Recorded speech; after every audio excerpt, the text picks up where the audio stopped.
తెలంగాణ ఉద్యమంలో పోరాటం చేసినావు, అదే నా కోసం నువ్వు రాన్నా ఒక మాట్లాడ ఈసీ చెప్పానని అంటే ఆయన చెప్పాలా, నేను ఢిల్లీలో చెప్పినా అంటాడు, ఢిల్లీలో చెప్పినా అక్కడ చెప్పిన ఇక్కడ చెప్పిన అంటాడు. ఎక్కడ చెప్తే నా పని కాదా? నేను ఒకటే అనుకున్నా, తెలంగాణ అసోసియేషన్ నా డిస్ట్రిక్ట్ కోసం పెట్టుకుంటా, నేను పెట్టుకుంటా. దీనికి మా అన్నలకి తమ్ముళ్ళకి చెప్పుకుంటా, నా కష్టాలు చెప్పుకొని ఈరోజు ఒక అసోసియేషన్ ఏర్పరచుకుంటాం. దీని ద్వారా మన హక్కులు సాధించుకున్నాం. తెలంగాణ ఉద్యోగుల సంఘము ఏర్పరచుకొని ఈరోజు మన తెలంగాణ ఉద్యోగుల సంఘం ఉద్యోగుల యొక్క రక్షణ కోసం తెలంగాణ ఉద్యోగులు ఏం కోల్పోతున్నాం, మనకి ఏ ప్రమోషన్ నష్టం జరుగుతుంది, ఎలాంటివి జరుగుతున్నాయి, మనకి ఏం జరిగినా మనము ముందడుగేసి ఈరోజు హౌసింగ్ సొసైటీని పెట్టారు. ఈ కాలంలో హౌసింగ్ సొసైటీ ప్లాట్లు లేవు, ఇల్లు లేవు. తెలంగాణ పుట్టిండు, తెలంగాణ గడ్డ మీద పుట్టినాం, కానీ ఇల్లు లేవు. తెలంగాణ కోఆపరేటివ్ సొసైటీని పెట్టారు, కోఆపరేటివ్ సొసైటీ లెక్కలు చెప్పారు. ఎన్నో రకాల ద్రోహం, ఎన్నో రకాల మోసాలు జరుగుతూ ఉంది. దాన్ని నిలదీసినందుకు ఈరోజు దీన్ని అడ్డుకోవాలని చూశారు, ఈ మీటింగ్లు అడ్డుకోవాలని చూశారు. మీటింగ్లు కాదు నాయన, మీరు ఎన్ని అడ్డుకున్నా శక్తిని ఆపలేరు. సూర్యకాంతి అరచేత్తులు అడ్డు పెడితే ఆగదు, ఉద్యమం కూడా ఆగదు. తెలంగాణ ప్రతి ఉద్యోగి బిడ్డకి రిటైర్డ్ కాగానే ఒక చిన్న ప్లాట్ ఒకటి, ఒక సొంత ఇల్లు ఉండాలన్నది కోరికతోనే ఈరోజు నేను మొండికి తెగించి ప్రతి ఒక్కరి కోసం చేద్దామని వచ్చిన. కోఆపరేటివ్ సొసైటీని పెట్టారు, హౌసింగ్ సొసైటీని. ఇప్పటి వరకు లెక్కలు లేవు, మరి ప్లాట్లు లేవు, రాలే. అది అడిగితే తప్పు, కోఆపరేటివ్ సొసైటీ లెక్కలు అడిగితే తప్పు, మా ప్రాబ్లమ్స్ చెప్తే తప్పు. మీరు ఆధిపత్యం ఎవరిని చలాయిస్తున్నారు?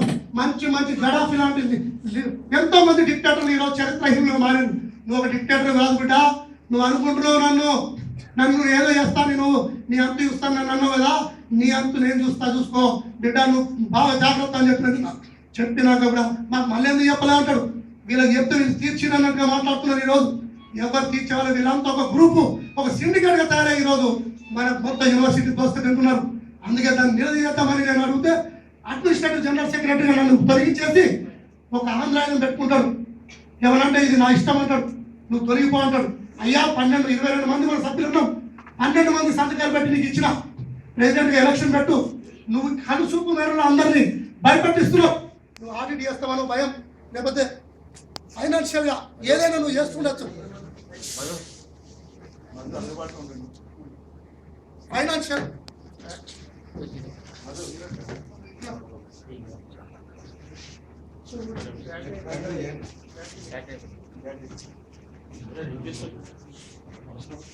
అసోసియేషన్లో కూడా మనకు అన్యాయం చేసి పోయి పిలిచి ఏమంటాడంటే నువ్వు తొలగిపో, నువ్వు ఉంటే నేను ఉంటా ప్రెసిడెంట్గా అంటాడు.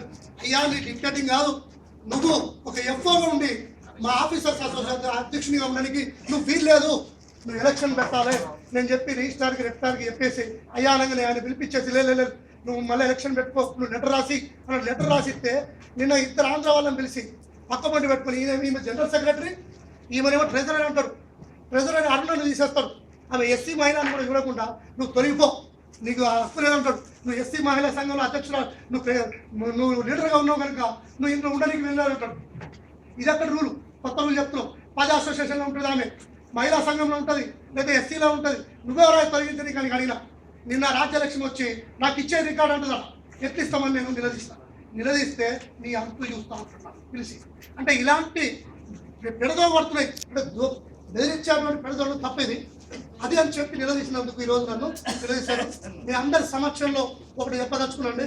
తెలంగాణ ఉద్యోగుల సంఘం ఈరోజు మనకి ఏర్పరచుకుంటున్నాం. దీని ద్వారా తెలంగాణ యొక్క ఉద్యోగుల హక్కులు, తెలంగాణకు రావాల్సినటువంటి ఏవైతే వనరులు కానీ ఏదైతే ఉన్నాయో దానికోసం మనకు రావాల్సినటువంటి ప్లాట్లు కానీ ఏదైనా రావాలంటే తెలంగాణ వాళ్ళకి మొదటగా మనకు వచ్చే విధంగా పాల్పడాలని, తెలంగాణ కోసం ఈ యొక్క ఉద్యోగ సంఘాన్ని ఈరోజు మనందరి మినిట్స్ ద్వారా ఒక మీటింగ్ పెట్టుకుని ఈ మీటింగ్లో మినిట్స్ అందరూ రిజర్వేషన్ పాస్ చేసి ఈరోజు మనం ఏ పోస్టు డిక్లేర్ చేసుకోవాలి అన్నగారి సమక్షంలో అన్న మాట్లాడిన తర్వాత మనం డిసైడ్ చేసుకుని అందరూ సంతకాలు పెట్టి దీన్ని మనం ముందుకు తీసుకెళ్దాం. దానికి మీ అందరికి తోడ్పాటు ఉంటే ఒకటండి, నేను నా స్వార్థం కోసమో లేకపోతే నా వెనుక నాకు ఏమవుతుంది, నాకు ఏ పదవుతో నేను మీకు అడ్వైజర్గా ఉంటా, నాకు పదవులు వద్దు. కానీ తెలంగాణ ఉద్యమాన్ని మాత్రం ముందుకు నడిపించవలసిన సాధులు మీరు. తెలంగాణ పదవుల కోసమో దీనికోసం పోరాటం చేయట్లేదు. కానీ అనుగాడు నాలాంటి ఒక అడ్వకేట్ ఉండి, ఒక లాయర్స్ ఉండి నాలాంటానికి ఇంత హరాస్మెంట్ జరిగితే కామన్ పీపుల్కి అంటే కామన్ ఒక తెలంగాణ మనం ఒక ఎంప్లాయీకి ఎంత మీరు సఫరింగ్ చేస్తుండొచ్చు ఒకసారి మీరు ఆలోచించాలని చెప్తున్నాను. అందుకే సార్ ఈరోజు ఇప్పుడు జరిగింది ముందర కొట్టాడ రౌడీలాగా ముందుకు వస్తున్నాం. కొట్టడానికి వస్తారా, చంపుతారా, ఏం చేస్తారు? ఏం చేయలేరు. ఒకటి మాత్రం గుర్తుపెట్టుకోండి, గుండె ధైర్యం ఉంది నాకు, ఏదైనా సాధిస్తా. ఒక్కటే పట్టుదల, తెలంగాణ వచ్చేంతవరకు తెగించి పోరాడు. దానికి మనం దండు కట్టాలా, దండయాత్ర చేయాలి. ఇది ఒకటే తెలంగాణ దండు కట్టడానికే ఈ రోజు మీ అందరినీ సమావేశపరిచిన. ఇందులో నాకు ఎలాంటి స్వార్థం లేదండి. మీరు ఏది ఒక్కటి మాత్రం మీ మనసులో ఒకటి పెట్టుకోండి, తెలంగాణలో ఉన్నటువంటి ప్రతి ఉద్యోగికి, ఎవరైతే అవుట్ సోర్సింగ్ ఉన్నారో తెలంగాణ ఎంప్లాయీస్కి ఫస్ట్ మనం పర్మనెంట్ చేసేదానికి పోరాడతాము. నెంబర్ 1. నెంబర్ 2 వచ్చేసి తెలంగాణ ఉద్యోగులకి ప్రతి చోట మనకి ప్లాట్లు ఉండాలి. ఎవరెవరికో ఇల్లు ఉన్నాయి, ఈవెన్ ఎన్నో పథకాలు వస్తా ఉన్నాయి. ఈరోజు మనకి హెల్త్ కార్డు వస్తుంది, రేపు 11వ తారీఖు రేపు డిస్కషన్ జరగబోతుంది. అందరికీ మనకి ఆరోగ్యం ఉండాలి. కనీసం కూడు గుడ్డ నీడ కనీస సౌకర్యాలు కూడా లేనటువంటి ఎంప్లాయీస్ ఉన్నారు. ఇంకా మనం వెనుకబడిపోయినాం. తెలంగాణ ఎంప్లాయీస్కి మేము ఇంకొక మాట అంటాడు, తెలంగాణలో తెలివి లేదంటాడు, తెలంగాణ ఎంప్లాయీస్కి మీకు నాలెడ్జ్ లేదంటాడు. ఒక తెలంగాణ ఎంప్లాయీ ఉంది, మరి నీకేం తెలివి ఉందని నువ్వు ఎఫ్ఓ కూర్చున్నావు అడిగినా ఆయన ఏమంటే, ఏమయ్యా నువ్వు జగన్ మళ్ళీ పెట్టుకున్నావు, 3 సంవత్సరాలు నువ్వు ఎఫ్ఓగా ఉన్నావు కదా, ఫైనాన్స్ ఆఫీసర్ ఉండి నువ్వు ఎందుకు ఇట్లా పెట్టుకున్నావా, నువ్వు ఆయన మళ్ళీ తీసుకున్నావు, నువ్వు ఆంధ్రాలకు ఎందుకు మద్దతు ఇస్తున్నావు అంటే, లేదు ఎవరున్నారా తెలంగాణ తెలియపరులు అంటాడు. నువ్వు తెలియపరునువా, నీకెట్లు ఇచ్చేది ఎఫ్ఓ, నువ్వు ఎఫ్ఓగా 3 సంవత్సరాలు ఇంకోటి ట్రైనింగ్ చేయవాను. అది అడిగితే తప్పు. ఈరోజు నన్ను నిలదీసి అడుగుతాడు, నా అంతు చూస్తా అంటాడు. అందుకే